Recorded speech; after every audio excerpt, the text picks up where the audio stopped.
As Amtrak took over an aging fleet of passenger locomotives, the age-old question of what replaces the old would be answered by EMD. Was the EMD SDP40F the answer to the problem, and could the problems be fixed? Let's find out in today's video.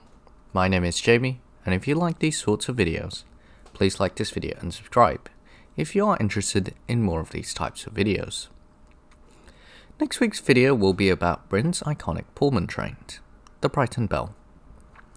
To celebrate it entering a testing stage and entering preservation history, we are doing a special video on it, so look forward to that next week. The story of the SDP40F starts with Amtrak.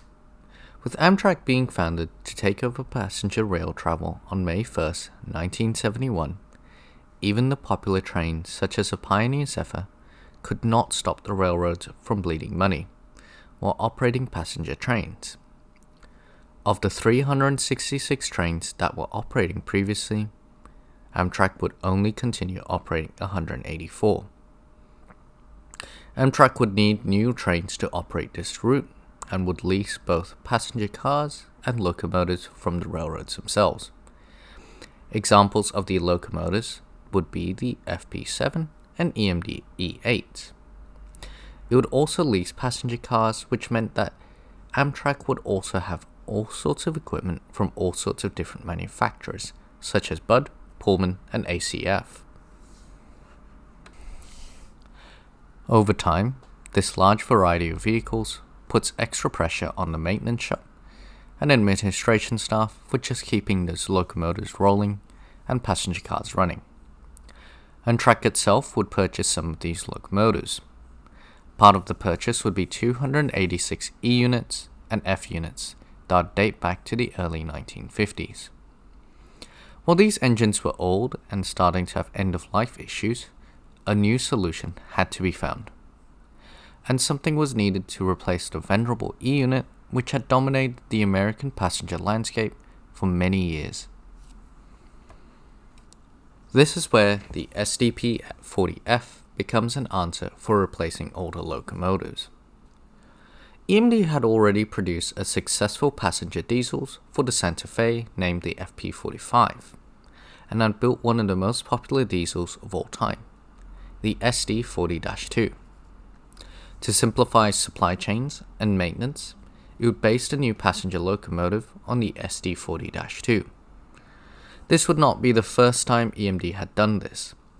They had produced things such as the FP7 based on the F7s in the early 1950s, and more recently the SDP45, which was based on the freight-going SD45, which was deemed by many railroads a complete success. To convert the SD40-2 for passenger service, they would add additional water tanks and steam generators. The SDP40F would place those steam generators and water tanks at the rear of the locomotive. One important feature that was requested was the possibility of conversion for HEP generators. One thing that separated the SDP40F from recent EMD passenger locomotives, such as the SDP40 and SDP35, was the inclusion of a full-body cowl. This was due to it being based on the older FP45, which featured a cowling for aesthetic features and to distinguish it from other freight locomotives. The SDP40F would feature the iconic EMD 16645 E3 prime mover used on its siblings such as the SD40 and SD40-2. This engine, producing 3,000 horsepower, would help push the locomotive to a top speed of 100 miles per hour or 160 kilometers per hour. The SDP40F would feature a new truck design named the HTC trucks. However, these were fitted with hollow bolsters. The reason for this modification was to offset the weight of the secondary water tanks that was in front of the steam generators. However, this weight distribution would cause issues down the line. Amtrak would order 40 SDP40Fs on November 2nd, 1972. These would be the first of new builds for Amtrak. The first 40 would be sent to the West Coast, and the first SDP40F would be used on the Amtrak Super Chief and would travel from Chicago to LA. In 1973, Amtrak would order another batch of 110 SDP40Fs. This new order hoped to replace the much older E-units used by Amtrak at this point of time. In total, 150 SDP40Fs would be ordered and used by Amtrak. Due to the lack of head and power on the SDP40F, it would be limited in either using a head and power generator car or be limited to the older steam-heated passenger cars of yesteryear. This meant that it would not be able to hold the newer Amfleet cars without a generator car. The smaller F40PH would be used to haul these modern cars as they were fitted with head and power, while the SDP40F would be used on older rolling stock. 1975, as the locomotives would become more widely used, issues would start to emerge. Crewmen would report that they rode poorly in comparison to the older E-units. However, the SDP40F would have worse issues compared to riding poorly. Between 1974 and 1976, the SDP40F would be deemed responsible by the FRA for 13 derailments. While no one was hurt during these derailments, it was a problem with how frequent it happened. At first, fingers would be pointed at the modified truck design being responsible for the derailments, causing many railroads to simply ban the SDP40F. Later, it was believed that the water tank and steam generator caused a rear heavy weight distribution, causing the locomotives to yaw too much. It was also believed that the water in the high-mounted internal tanks was causing the locomotives to sway too much as well. Then it was believed that the light weight of the Badger car would also be causing issues. The FRA and EMD would determine that the trailing baggage car would be mainly responsible for the derailment. Amtrak itself would try as many solutions to this problem as possible. These would include reducing speed into curves, less water in the water tanks, and track improvements. The reason for the reduced speed into curves was due to many derailments occurring at high speed on curves of 2 degrees or more. To hopefully reduce the probability of derailment, the SDP40F would be restricted to 40 miles per hour on these curves. However, regardless of these fixes, derailment still occurred and a true culprit was never found. Perhaps it was all of these things, or maybe it was just a single thing that led to the infamous reputation of the SDP40F. The problem persisted to the point that they would be nicknamed rail breakers, as the locomotives were believed to be causing the tracks to go out of gauge by spreading the rails itself. This would cause them to be banned from the Burlington Northern, Chessie system, and the Louisville and Nashville railroads. The trucks would also be a concern for other railroads, such as a Conrail, who would order SD40-2s and early SD50s with the FlexiCore trucks instead of the HTC trucks, to avoid this problem occurring on their own railroad. With the freezing cold winter of 1976 to 1977, the SDP40F would have to be benched, as the older steam-heated coaches would struggle to keep passengers warm. This situation would lend itself to the F40PH combined with the new Amfleet coaches to be pushed onto the long-haul routes of Amtrak. By the middle of 1977, Amtrak was running short on power. All their new locomotives were problematic at best. The E60s, purchased by Amtrak to replace older electric traction, such as the GG1, were having similar problems with derailing and constant reliability issues. GE's diesel to compete with the SDP40F, the GE P30CH, would have similar problems with reliability and derailment issues, to the point of it being hated by its own crew. Amtrak would finally say enough was enough, and would replace all its new acquisitions within 7 years of acquiring them. To solve the electric locomotive problem, they would test a Swedish RC4 and purchase a domestic variant of it called the AEM7. To solve the diesel issue, well, it already had a proven winner, the F40PH. In the end, the SDP40F would be seen as a disappointment by Amtrak as a whole. It would be replaced by the F40PH, which was just, well, reliable, and it was also compatible with modern rolling stock due to it being fitted with HEP. Between 1987 and 1977, 132 SDP40Fs went back to EMD to be rebuilt as F40PHRs.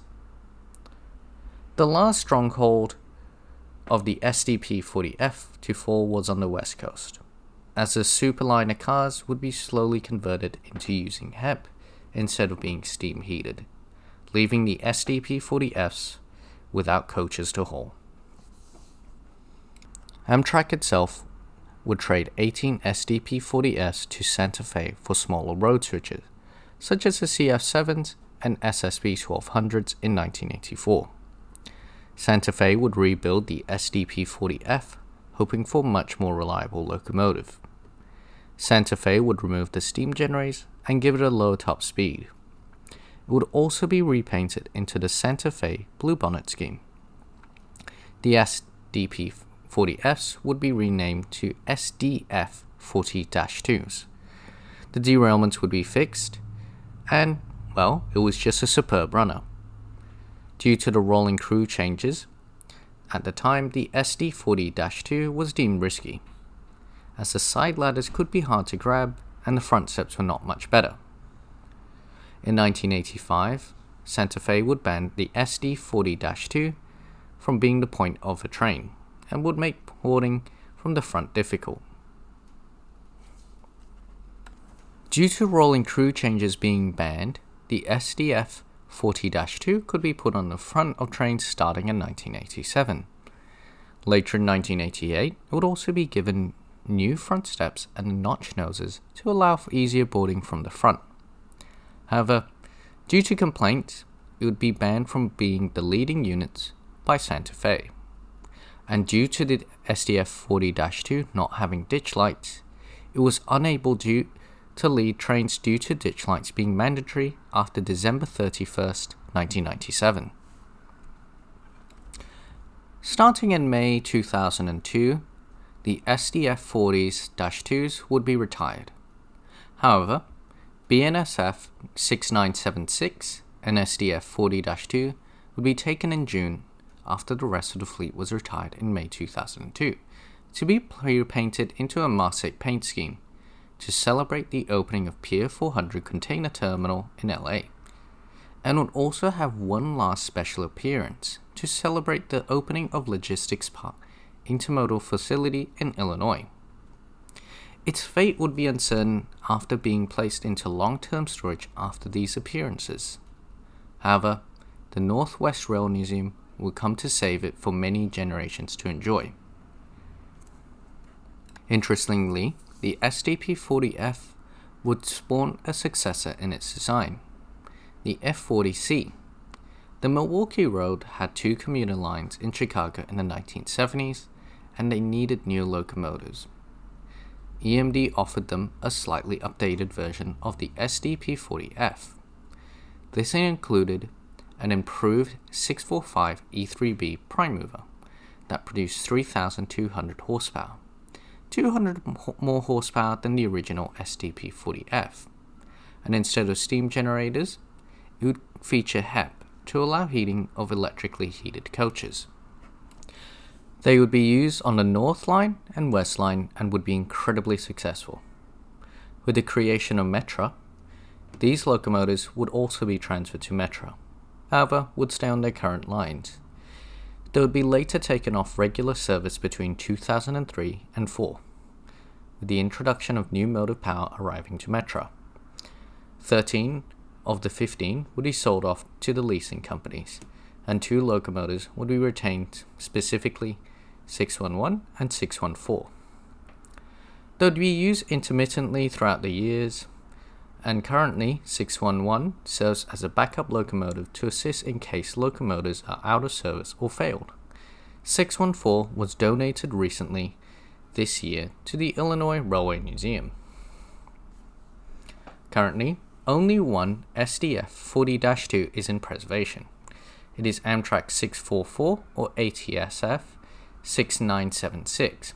It returned to operation starting in November 2019, and it was currently owned by Dynamic Rail Preservation, and it lives at the Nevada State Railroad Museum in Boulder City. So what's the legacy of the SDP40F? Well, in a lot of ways, it's slowly being forgotten and can be mistaken for the iconic F40PH. In a way, it helped push the F40PH into being a nationwide icon.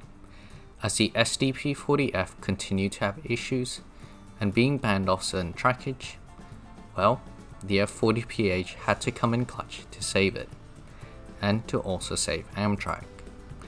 Thank you for the continued support, and it's seriously appreciated. I hope that I can always make content that you guys watch and enjoy. I hope to see you at next week's video about the Brighton Bell.